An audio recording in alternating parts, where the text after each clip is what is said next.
everyone, and welcome to the Mental Health Warriors. I'm Annette Chiappe, and this is my show, The Power Hour of Self-Care. And I'm here today with Patti Smith, who is a transformational coach, mentor, and soul guide of Your Dream Genie. You think I'd know this, Patti, since I went through it with you. That's okay. Anyhow, I'll start the video and then you can introduce yourself. So we'll be right back. I hope everyone likes my hat.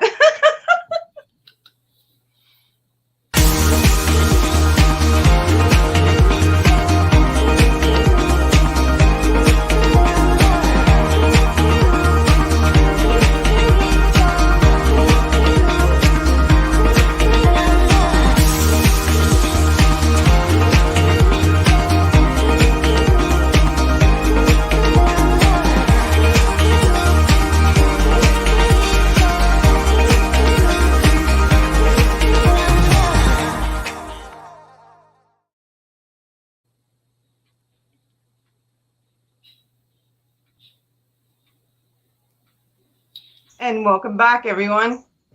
Welcome, Patti. I love having conversations with you. You are my favorite transformational coach in the whole wide world. Oh my goodness. Thank you so much. I love having conversations with you too. I think we could probably sit in your greenhouse sipping an iced tea and talk for days. We just need someone to keep bringing us food. Yes. And it would be fine. And thank you so much for having me on the show today. I am so excited to be here with you. You're welcome. So let me just introduce your book here, first and foremost.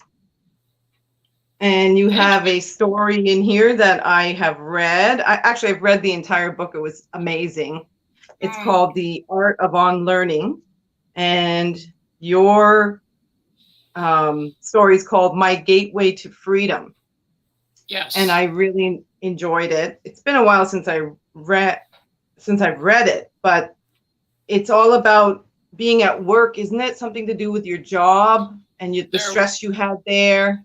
There were two different things actually that I spoke about, and the way that the chapter is structured, there are some reflection questions for people. But the two incidents, the first was when I was 17 years old in my first office job and was repeatedly sexually assaulted by my boss, who was in his 30s, in the office, during work, and how I struggled with that because 17 was a long time ago for me. The world was different then. You know, this is way before the internet and any of that stuff. And so it was a challenge. I couldn't tell anybody. I was afraid I would lose my job. Yeah. And it was a real struggle. And one of my coworkers, actually, a young man, was the one who gave me the key to solving that problem. He said, you have to learn to speak to him in his own language. Yeah. And I said, and what the heck is that? And I will not say 100% what I was told to say, but he's, the next time that this boss came and started groping me and carrying on, I just said to him, F off, I'm busy. And he went, oh, okay. And off he went. And I'm sitting there with my 17-year-old mind going from terror to, you're kidding me, that's all it took? But still not being able to move past this notion that the boss was going to have control of my working environment and make it unsafe unless I did something to protect myself.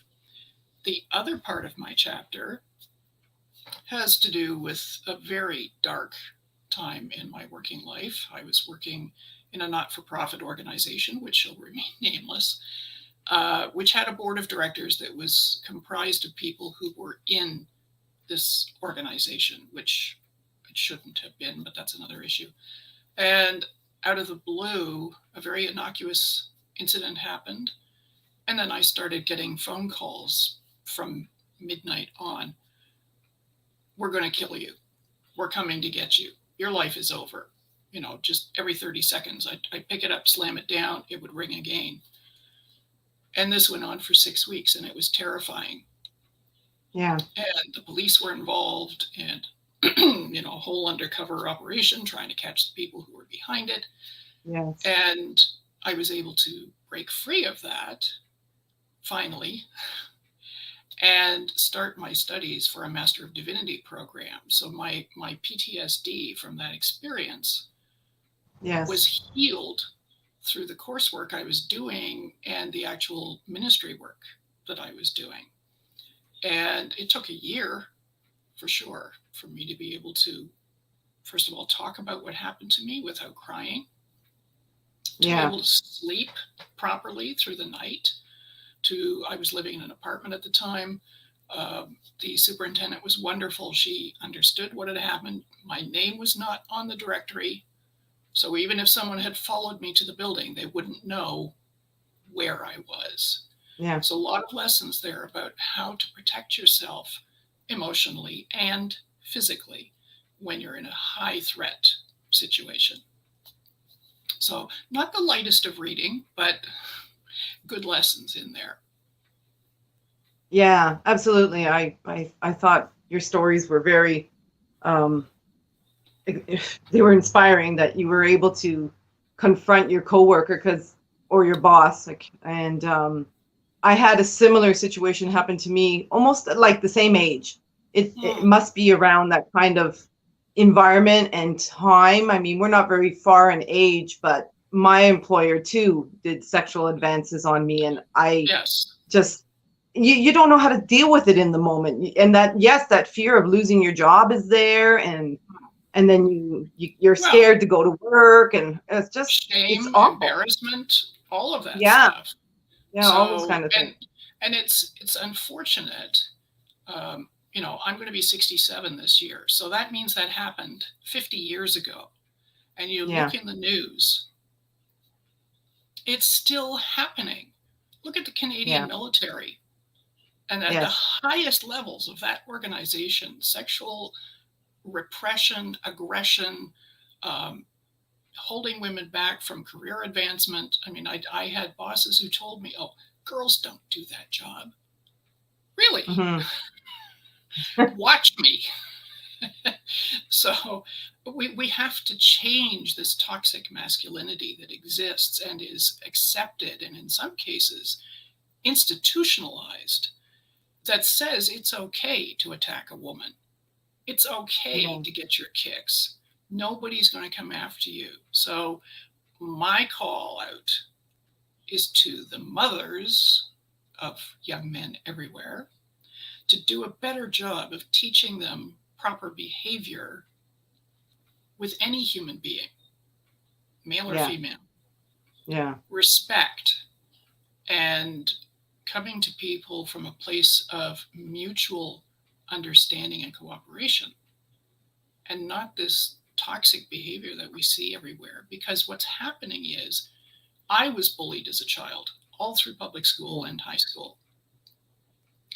And that was long before the internet, as I said. So now young people who have to deal with cyberbullying, in addition to the physical and live and in-person bullying they get at school or at work. Yeah. I just can't imagine the stresses on them, especially when your personality is still developing. You're still growing as a human being. You don't know who you are yet. So how dare someone else tell you that you're not good enough, you don't measure up, you should go and kill yourself. It enrages me when I hear about this. And sadly, there are many children, and they are children, who have gone that step because they had no one to talk to. They didn't know how to deal with what was happening. And my heart goes out to their parents. Yes. Because it's a tough thing, but we need to do a better job of protecting anyone who is in that kind of situation. Yeah. I work with I'm in association with a lady, her name is Galit, and she's in Israel. And she has a program called I Love Me, and another program that's called The Children Are the Future of Us All. And she touches on all the abuse and impact that children are struggling with because of incest and Hmm. sexual abuse and things like that. And Yes. that is, for myself speaking, my traumas from sexual abuse were it changes a young woman's whole perspective of how to live, and then having parents that, like you said, mothers need to do a better job, that are ignorant of Hmm. that. It's okay for a father or a mother or whoever, an uncle, to molest your child. I mean, my mother stood by silently, and Yes. what Yeah. are you supposed to do? All you can do is educate once you know better. Yes, exactly. And the problem is when you are a child, and by that I mean up to the age of 18, because we, in the first 7 years of our lives, are like little sponges soaking up everything that happens. And we haven't yet developed that critical faculty that allows us to say, wait a minute, this doesn't seem right, or this doesn't Yeah, feel good to me. We're just like tabula rasa, and people do these things, and it's appalling. Well, yeah. we don't have a frame of reference from which to respond. So it's Hmm. up to the adults to listen to their children when they are being told these things. And I'm sorry to say that there is a small percentage of claims of abuse which are not true, which Yes. are fabricated by the young woman because she wants attention, she's mad at her ex-boyfriend, whatever the reason, doesn't matter. Lying Yeah. will never get you what you want. No. I'm going to say that again. Lying will never get you what you want. So don't do that, please. you know, it's it's really important that we teach young people how to be in integrity and alignment, because we're not Yeah. human beings here trying to have a spiritual experience. We are divine souls having a human experience. And there's a vast Yes. difference between those two. So that's why I said I was calling my talk today Radical Self Care Starts with Your Soul. Yeah, I Because was we, just looking at that. I was looking at your pamphlet that you have here. Your soul journey begins with creating sanctuary. This is your newest yes, um, addition to the services you provide, right? yes. And it's something that I've been called to over the last couple of years, because I also do something called human design, which I love doing. I've done yours. And Yeah. it gives us such an insight into who we were meant to be here on the planet. But the Yeah. problem is we are conditioned, and this is a term that we use in human design. We are conditioned, firstly, by our own family, then our friends and their families, and our teachers and our bosses and our boyfriends and girlfriends and spouses and media and the government, and on it goes. We are conditioned how to think, what they want us to do, and when, and where, and for how long. So our focus is always on the outside. And Yeah. that's the wrong place for it to be. You, you have to start on the inside. You have to But when understand, we're children, nobody teaches us that. Like, I wasn't taught that. no, no. And it's interesting because nobody taught me either, but instinctively, and I like to believe, because I do have um, a highly intuitively guided life, Yeah. always have done. But when I was young, the church that we used to go to had a children's chapel, which was a much more modern building. And because it was an interior wall, there were stained glass windows there, but they weren't actually windows. They had lights behind them to give the impression that you were looking through a stained glass window. And in Yeah. those days, churches were not locked. You could come and go as you pleased. And when life became trying, I'd jump on my bike, ride down to the children's chapel, turn on the very back light, because all the fluorescent lighting across the ceiling, and the stained glass window light. And I would sit in a pew sometimes for hours and talk to God. Yes. Not out loud, but it was just, I knew instinctively that there was something bigger than me that could bring me guidance if I got quiet and tuned into it. So yeah, Susie's commenting on what we're talking about here. Can you see her comments? I can. Hello, Yes, Susie. and you're absolutely right, Susie. We've been given this set of parameters and told that this is reality. And I'm going to talk about something I've been talking about for decades, and that is Plato's allegory of the cave. And for those of you who aren't familiar with it, this is from a Greek philosopher, about 2800 BC. So this is old wisdom. He talked about a line of prisoners chained at the neck and the feet in front of a cave wall, across which all kinds of shadows passed. That was their reality. What they didn't know was that there was a causeway behind them with a big fire roaring and people going back and forth carrying things, which is what was projecting those shadows on the cave wall. And one day, one of the prisoners managed to get free, struggled to their feet because they'd been sitting there for so long, turned around, saw what was creating reality, and then found a way out of the cave into the actual real world, filled with color and with nature and with sounds and smells and all that beauty. So sounds like a metaphor for how we're living our lives. Yes. And we're now in 2022. So we're talking about 4,000 years where people have been distracted by what the powers that be want them to be distracted by. It's like a magician. Prestidigitation. Don't look at the left hand. Look at the right hand, so you don't know what the left hand is doing. There's a lot of distractions out there in the world that keep us from having better. Well, for myself, like I was distracted by, getting married. Nothing wrong with getting married. Distracted by raising my kids. Distracted by God knows whatever else I've been through, right? But yes.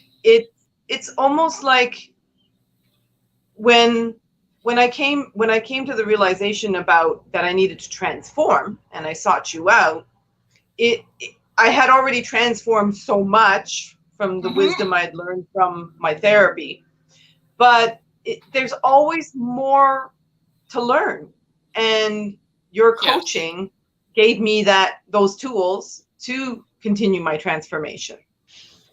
Well, thank you. It was a delight to work with you, to see how far you'd already come on your own, because we all have our own work to do. I don't care who you are. There is work to be done. Every day I wake up and it's like, okay, how's my mental health today? Yes. And sometimes I don't even think about it. It's automatic, right? Like my coloring, it's automatic. That's right. Because doing a check-in with yourself, I don't care if you call it biofeedback or whatever, just a quick, how am I feeling? What is the state of my being today? Because remember, we're human beings, but we run around all over the place like chickens with our heads cut off, being human doings. Oh my God, it's so crazy. Checking in with our being. How am I today? Well, yes. Well, you gave me, sorry, I kind of itch. You gave me a whole nother suitcase of self-care tools that, like, I thought I had all the tools I needed in life to get through when I have a breakdown or when I'm having an anxiety attack or whatever. But here comes along Patti, and she's like, "Oh, Annette, you've done something successful, no matter how small it is. Ring your bell." Do you remember teaching me that? Absolutely. And the other day, I caught myself. When's the last time I rang my bell? Oh, you have to go back to ringing your bell. Yes, so I did yesterday, and it was just for something very minor. I've been working religiously on my webpage, right? Mm, I'm coming up with this beautiful new transformational webpage. And wonderful. yeah, I'm very happy with myself. And so I remembered to ring my bell for this. And and these new tools you gave me during my transformation um, has made my mental wellness, my mental health, even stronger than before. Well, And I don't think, yes, I thank you. So I don't know if the public in general understands the connection, okay? And that's what I think where you come in with radical self-care starts with your soul. In mental health, right? And helping to end the stigma. I mm, don't think people are making that connection between your brain, your soul, right? And the two have to yes. work together to heal, right? Well, yes. And here's the thing about your brain. It's a wonderful tool, Mm-hmm. but that's what it is. It is a tool. Your brain is not who you are. What you think, Right. which changes, is not who you are. Your soul is who you are. This is a package that carries it Yes. around for whatever period of time that we're here. So I have said many times, and I know you've heard me say it, thinking this is the 21st century disease. We've Yes. been I conditioned agree. to believe that we can think our way through it. Well, Albert Einstein knew that wasn't true because he's the one who said trying to solve a problem with the same thinking that created it doesn't work. No. And doing the same thing 10,000 times and expecting a different outcome is the definition of insanity. So clearly, this is not our first place to go. Yeah. Your Well, soul. even Mhm. yes, even Eckhart Tolle, he expands further into what you're talking about and discusses about how, and I've read it also in the Four Agreements about the Maya, about how the mind is the place where we're all crazy, right? We're Yeah, literally yep, have the no monkey idea what mind. reality is. Yep. Yeah. Well, this is it. This is the illusion. And so in Sanskrit, it's Maya. Um, And so we have to learn, and hence my reference to Plato's allegory of the cave. We have to learn to be able to distinguish between the shadows on the cave wall Yeah. and reality. What is real for me in this moment? But Remembering always, I sorry, find a just, lot of I I was just find a going to lot say, of people, sorry? yes, I was just going to say, remembering that it is your soul which is eternal and which is connected to the divine, the universe, the all that is, whatever you want to call it. Hmm. And that cannot be corrupted. This thing can. Yeah. But once that's corrupted, then how do you reach your soul? Your That's soul like is, a yeah, your soul is always, always there. We don't look inward. We don't listen to what our soul is trying to share with us. yeah. And we have Whoop, become sorry. so frenzied in our lives, that we now have an attention span that is less than a goldfish, That's which like is scary. horrifying. A That goldfish is will pay that's attention scary. for 8 seconds. Now, Hmm. science is telling us that human beings pay attention for 3 seconds. Wow. So, for someone to take a breath, and I've done different breathing exercises with you, and many, many of my clients and friends, to take a minute. I'm going to encourage everybody who's watching this to do this. Sit with one hand on your heart and one hand on your abdomen between your belly button and where you're sitting. It's connecting the heart and what's called the yoni, the creative center. And if you sit Yes. quietly for 60 seconds with your hands in these positions and you connect the energy of your heart to that creative center within you, you slow your breathing, you let stupid thoughts that are flying around in your brain just fall away, and just focus on your breath and that feeling of being connected between your heart and your most essential self, your creative self. Then you can get quiet and be comfortable being quiet. Then you can begin to hear what your soul is trying to tell you. But most people are afraid. They're running and running and running and running and running like a hamster on a wheel. What are you running from? Or Well, Susie's commented, I believe the outer world follows the inner world, not the other way around. Absolutely. Yeah. Absolutely. And here's the thing, for those of us who grew up in a Christian tradition and heard God created us all in his image, and you look around the world and say, well, everybody looks different. How can that be true? The truth of it is he made us creators. Yes. We create our reality by what we think, what we feel, what we say, and what we do. And by the vibration that we're holding in our body at any given time.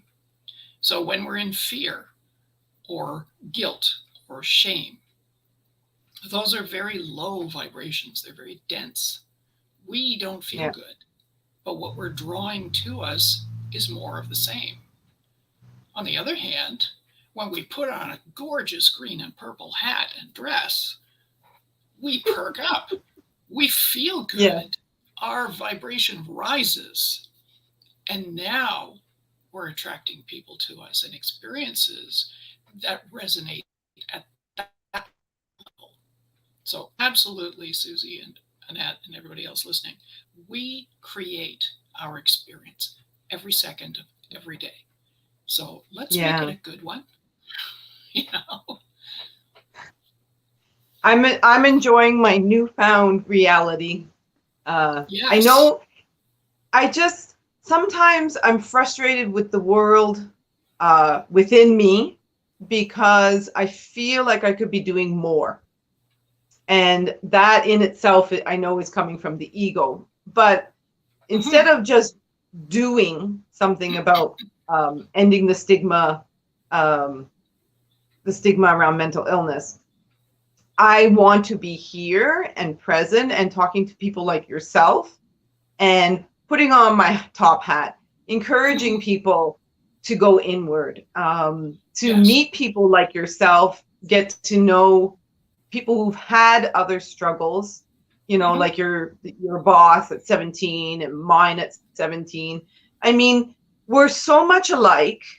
We've all had certain things happen to us that are repetitious.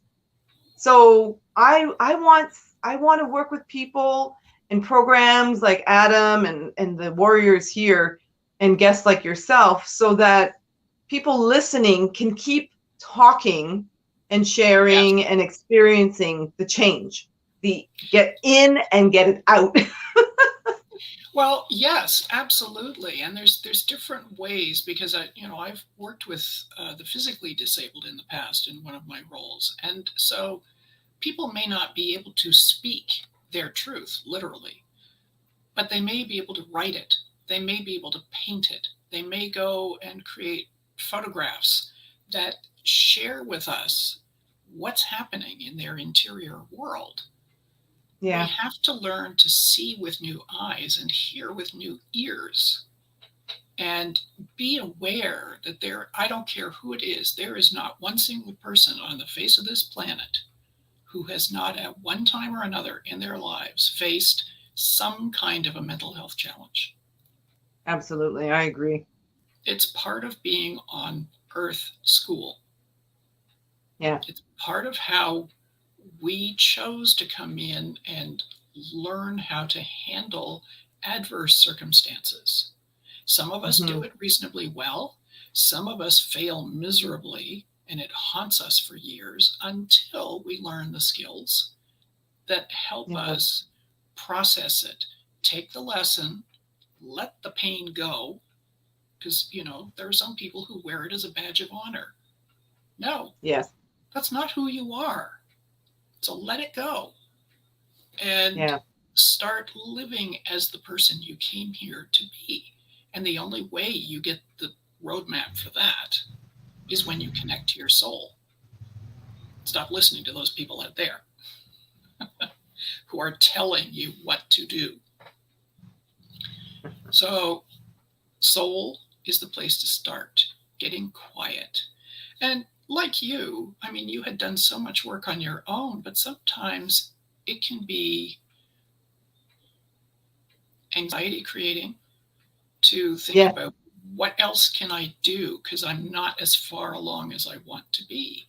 And that's when having an ally, whether it's someone like me or someone that you trust, who can give it good advice. And this is why less and less do I refer to myself as a coach and more as a mentor and soul guide. We need the benefit of the wisdom of those who have gone before us, who have faced these challenges and can help us move the needle on improving our own mental health and maintaining it once we've improved it. Yeah, totally. Absolutely. Mm-hmm. So and you do so much with your work. I love everything you do with your books, your creative flair. I love your greenhouse. I'm sorry I'm not there with you today. that's okay. Yeah, I've been suffering from anxiety myself about my space because my father-in-law, as he ages, this is his property. Once this property is sold, my greenhouse is gone. So, it's like it's serving a purpose for what I'm supposed to accomplish now. And in the future, thankfully, Walter has said to me, he goes, you know what? There's probably something better going to happen to you. And I hold that. I hold that so I don't stay in that place of anxiety and worry, because it's just wasted energy. I got to keep putting my energy into keep transforming what I'm doing, because it's been miraculous this year. I mean, I made a goal. Oh my goodness. You have just, you're like a superstar that has, you were hanging around dim behind some other planet, and then poof, off you went, shining your light. And so I applaud you tremendously for believing in yourself enough to ask for help. I am honored that I was the one that you came to for help. And I sit back, not that I marvel at it, because I knew it was in you. You had to believe it was in you, and off you go and do it. So what's important is that we find these people who can help us take those next steps, free ourselves. And you're absolutely right, staying in that anxiety is not fruitful. So there are a couple of questions that are part of something called access consciousness. When you're in a situation, instead of saying, I can't see how this is going to work out, that's a judgment. You've just shut down everything. Instead, say, what else is possible? How does it get any better than this? Yeah. And how can I? Because when you step out of judgment into questioning, then the universe perks up and says, oh, she's finally able to hear what I'm trying to send her, or see what's around her. Because when we're in judgment, we're like this with blinkers on. When we ask questions, they're gone. Yeah. Everything is on the table. So your beautiful greenhouse is wonderful for now. And, because it's both and, not either or. And what else is possible? What other amazing space for next time? Come? Yes, we need to stop saying it's either or. That's what we got taught when we were kids. You can have this treat or that treat. And the kid in us always wants to say, I want both. Yeah. Yes, and that's how we're meant to be living our lives. It's not sacrifice, it's not struggle, it's not scarcity. It's allowing abundance to flow in. Think of a tap. If a tap is almost completely turned off, there's only a little drip, drip, drip, drip coming through. Well, what if you actually gave yourself permission to turn the tap on? Holy cow. Yeah. What a difference, And when I was teaching people financial literacy and talking about all the issues that they have around money and the energy of money, I'd say, how much money, if I pour dollar bills all over your hand, or loonies and toonies now, how much would you actually be able to keep? Nothing. Right. If you open your hand, bring two hands together. Even better. Yeah. So we have to get out of this conditioning that says we can only have a little bit, and that we have to ask for permission. Like poor little Oliver Twist with his wooden bowl in his hands. Please, sir, may I have some more? We are not here to be starving orphans. Yeah. We are abundant. We are creative. We are filled with a desire to love and be loved. Yes. And we should be busy doing that. And so you express it so beautifully through what you do. I express it through the work I do and the things that I write and share with people. We all have a way to be sharing that love and creativity and abundance of spirit with one another. And the more we do that, the more we free ourselves from what has been keeping us tied down in the area of mental health. Yeah. Everyone's different. I worked with an organization that helps families with children who are autistic and on the spectrum. These kids, there's nothing wrong with them. They're not sick. They are differently wired than the rest of us. It's interesting you're bringing that up, because yesterday I was watching, I have a warrior, his name is Dale, and he's the poetic warrior. And he was talking to one of our other warriors, Mary, and she's talking about PTSD and autistic. She has autistic children, and the military, and what the lack of funding that the military doesn't have to support people with PTSD and autistic children. I didn't quite get the whole story. I tuned in a little later, but the connection there is fundamental about what you're talking about. Well, yes, because, you think about it. If you have someone who is on the spectrum who is fairly high functioning, they can figure out how the rest of the world wants them to behave. It's not comfortable for them. It's not their natural state of being, but they can figure out how to navigate the world as it is. But for those who are not high functioning, it's an incredible struggle, not only for them to express themselves, to feel what it is they need to feel to be safe in their mind, whatever that looks like for them. It's also a real struggle for the parents, because their toolkit has a certain number of things in it that says, oh, my kid falls down and cries, I hug them. Well, if your child is highly sensitive to touch, they don't want you hugging them. Yes. And you need to understand that that's not a rejection of you personally. That makes them even more uncomfortable. Yeah. So, and society's norm is to treat people all like everybody has to fit into this box. Whereas an autistic person, like my experience with autistic people has been amazing. 5 years looking after an autistic man who was nonverbal. And oh my God, did he ever teach me what compassion was? But you can't fit him. Like if he goes down on the floor and he doesn't want to move, you're not moving him. No. And so it's like, I used to talk to him, and like he could communicate by board, and Yes. visual cues and stuff. And I would say, help me help you. Mm-hmm. And he wanted me just to wait till he was ready to get up.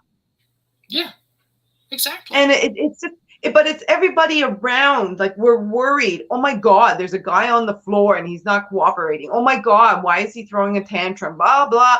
And it's all the peripheral stigmas Mm-hmm. that are trying to dictate how we should treat this human being.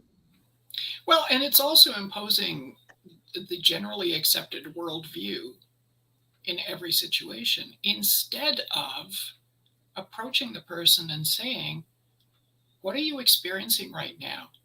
What do you Mm-hmm. need in this moment that I can provide for you or go get for you? Yeah.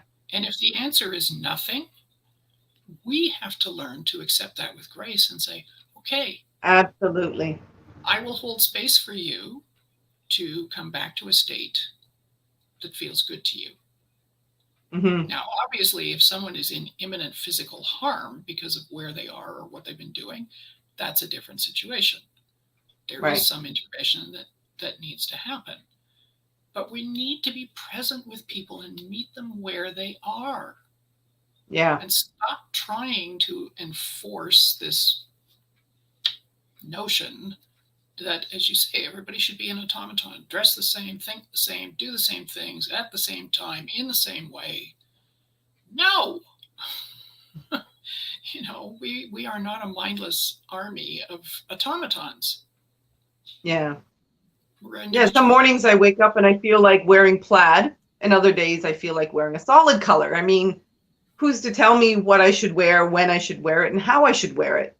Exactly. Right? Exactly. But your parents start out with, well, everybody who goes to school has to dress a certain way, and you have to behave a certain way, and you become like a robot in life.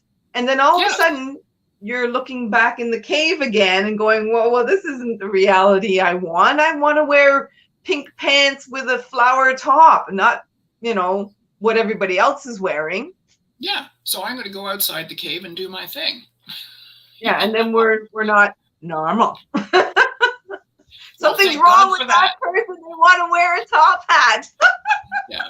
Thank God for that, because, there is an accepted belief that genius and madness are separated by a very fine line. Yeah. The fact is that people who do not fit the stated norm in a society are often some of the most creative and adaptive individuals that you will ever come across. And Yeah. if you find the right way to connect with them and communicate with them, you can learn incredible stuff. So there is no reason to look down on someone who is outside of the norm. And again, Yeah. this is the conditioning that society gives us. And so the way to break this is to connect deeply to your soul, to remember who you are at the most essential level, and to know in your heart truly that you are worthy. You are worthy the day you were born, the second you drew your first breath on earth. You don't have to do anything to be more worthy. Yeah. People confuse worth with value. Value is a transactional thing.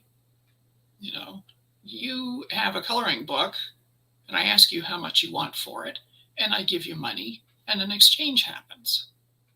It has Yes. nothing to do with your worth as a human being or my worth as a human Yeah. being. So one of the things that we really need to do a much better job at teaching people about is self-worth. It's there. You've got it. You Yeah. don't have to worry about that. People will try and damage it, possibly. Some people will try and blow it all out of proportion in your mind, and we've seen, unfortunately, ample evidence of those people all over social media. But if you know fundamentally who you are, that you are a child of the divine, of the all that is, that we are all part of the same organism, think about the human body. We have something in the order of 38 trillion cells in our bodies. And every single one of those cells is sentient. It thinks, it knows how to be that cell. It knows what it's here to do. And Right. does the toenail on my right big toe think it's better than the tip of my nose? No. We're all part of the same whole. Yeah. And we need to have that understanding. It's what a coach of mine years ago used to call a knowing in the bones. So I encourage everyone who listens to this, watches this, to take a couple of minutes to get quiet and go inside. Do you really know in the bones that you are worthy, that you are loved, Yeah. that you are Maybe we here could to do? start that with our day every day. I am worthy, and step out into the world with a new perspective of life. I mean, Yes. mental illness is nothing to be ashamed of. It's like I always tell people, if my arm was broken, I'd go and get my arm fixed. So Exactly. if you're having mental health issues, then go seek out a therapist. It's starting to get more widely accepted, but it's still out there.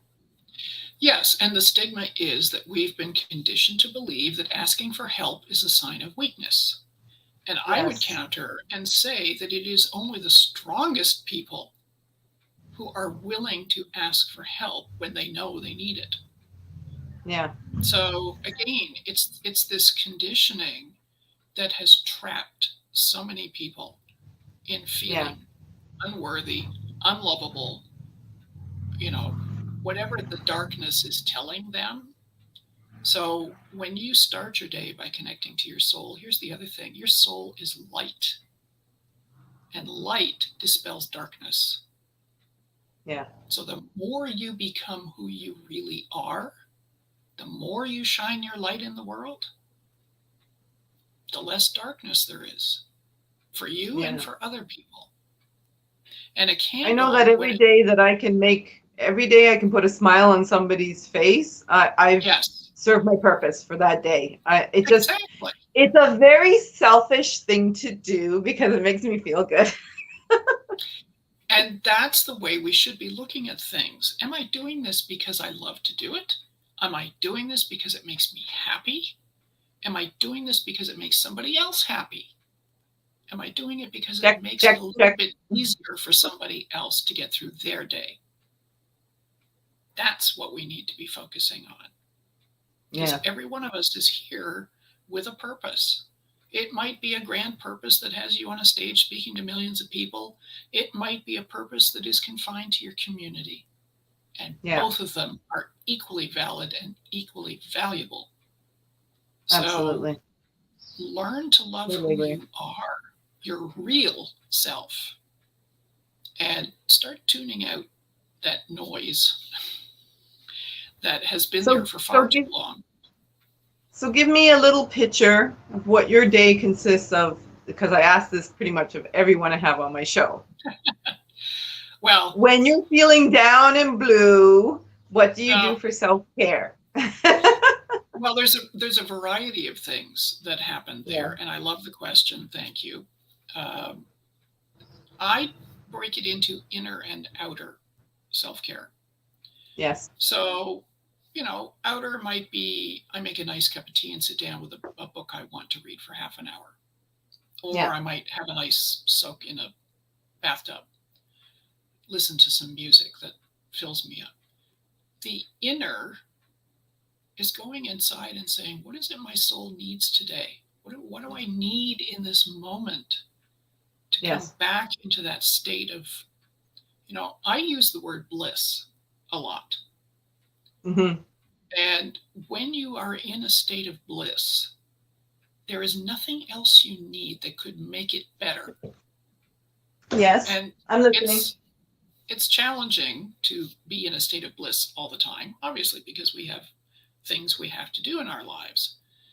But as your start to the day, if you check in with yourself, say, good morning, I love you. What do we want to do today? For I love it me, that you talk about your self-care as an inner and outer thing. That's really important. and we have to start with the inner. And this is something that I have just been working on recently to put together a program to help Mhm. people work. There are 10 areas that inner work supports, Right. and some of them are outer and some of them are inner. Yes. Because until we get the inner workings right and flowing the way that they should, the outer manifestation is going to be like, well, for those of us who are older, remember when there would be snow on your TV screen or a glitch in the matrix? You know? Yes.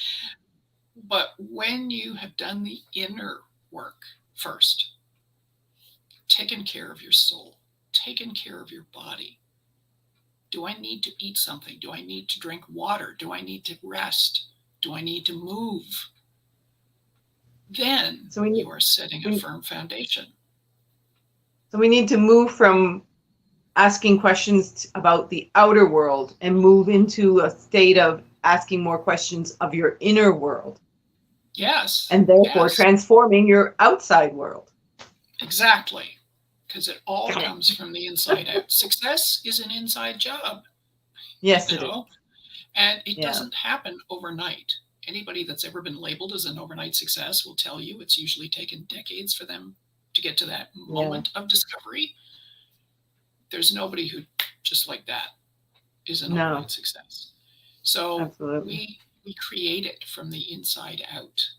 So you asked about what I do for self-care. I am, as you know, an intuitive, an empath, and a channel. So every day I have a practice which includes working with oracle cards and looking for the message that is being repeated. I work with 4 different decks, and Yes. inevitably there is a word or a phrase that keeps showing up. And this is the universe and my soul saying, pay attention. This is what you need to be focusing on today. Right. And so when I have that, and I get up earlier in the morning, the sun is shining through the window, it's quiet, and I can focus and I can hear the promptings of my soul. I'm open to the information that's coming through. And then I can go, okay, so I know what I need to do today. And then the other tasks that are part of our lives get Yeah. slotted in where they need to be. But it's giving yourself, we have to learn to honor ourselves first. And That's very few interesting. people do that. That's interesting. You bring that up, and I concur 100%. This morning I was like, I've been riding my bike to work every day, and this morning I woke up and I'm like, I don't really feel the need to ride my bike to work today. And I Yeah. went inside. I didn't. And then, there's that old conditioning. Oh, you're making excuses not to exercise, yada, yada, yada, yada. And then I'm like, no, but today I need to drive my car. And I just went with that. And that in Yes. itself is a recognition of inner work and not judging myself whether I'm being lazy or not. So what? I didn't ride my bike today. Yes. Yeah. There's always a reason that we are prompted to do something. And I'll share a quick story. Many, many years ago when I was living in Toronto, sort of Danforth and Pape area, I Mm-hmm. woke up on a Sunday morning and I had this, which was very odd for me because I don't normally eat it. I had this desire to go out to McDonald's. Mm-hmm. Don't know where that came from. Actually, I do know where it came from because I went for a walk to where I thought there was a McDonald's and it wasn't there. Oh, yeah. So eventually I got tired of walking. I forget how many blocks I was away from home by now. Turned around and there was this really cute little coffee shop that I hadn't noticed before. So I went in and ordered a nice exotic tea, sat down, and I noticed they had a bulletin board on the wall. And one of the things, and it was like covered with paper, one of the things that drew my attention was a notice for Reiki level 1 training. I thought, that's why I was called out this morning, not for McDonald's. It was to see this and to sign up for the training. So Nice. You deciding to take your car instead of the bicycle means you may have had a different perspective on what was around you and may have seen something that you wouldn't have necessarily seen if you were riding your bike. Yeah. So when we listen to these promptings, that we always have to believe that there's a reason why, which we may not see right in the moment, but there is a reason. So listen, as you did, as I did that morning. I did it. I know now why. Instinctively, I know when I have a podcast scheduled, I get super stressed out because I have, so much time to get ready, get changed, get my hat on, get you on, and all of that stuff. I will stress and just put myself out of sorts if I don't give myself enough time. So it's a de-stressor for me to, instead of worrying about, biking there, what happens if I don't get back in time, blah, blah, blah. With the car, it's quicker. So I instinctively knew to take the car for today. Mm-hmm. And it gave me some peace of mind. Yes. Yeah. And this is the thing, the choices, the choices that we make need to be coming from a good foundation. So when we can say, well, gee, I'm getting this sense that I need to take the car today. Oh, yeah, that's going to make it faster for me to go do what I have to do. And then I have the time I desire to prepare for what I'm doing next. So in that way, you are honoring yourself. Yeah. The bike's a tool, the car's a tool. Both can do the same thing, just one of them can do it faster. So Patti, I want to thank you. Our time is coming to a close. I could sit here and talk, like you mentioned earlier, for hours with you. You are absolutely a gem in my life. And so I hope that if anyone is interested, if you're local, I have copies of Patti's book, or you can contact her directly and you can get a copy of her book. And it's a great read about learning the art of unlearning. And Patti's just going to share with you a little bit about where you can contact her, and then we'll say our goodbyes. Yeah, awesome. Thank you. Well, the Soul Journeys, I do have a page that describes what this is. So I will put information into the comments section after we get off the call and let people know how they can either get that information, or if you want to just set up I call them a virtual tea, where we get together on Zoom. We can have a chat about what's up for you, how I might be of assistance to you, totally free. And I'm happy to do that. So I'll put those links in the comments. And then if people want to reach out, I would be delighted to speak to them.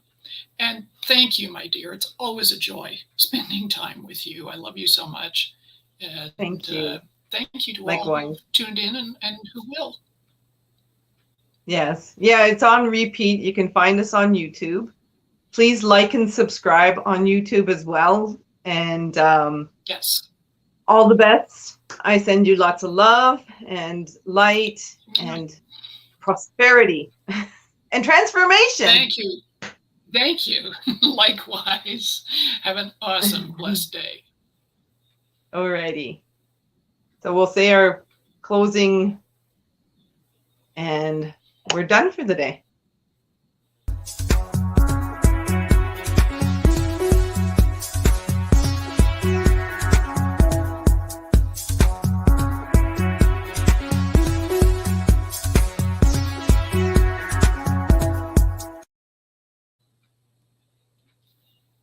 So it's just you and me again?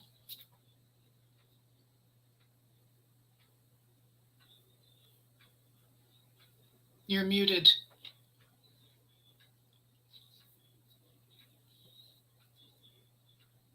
Bye, Patti. Bye, viewers. Mental wellness to Bye. all. Bye.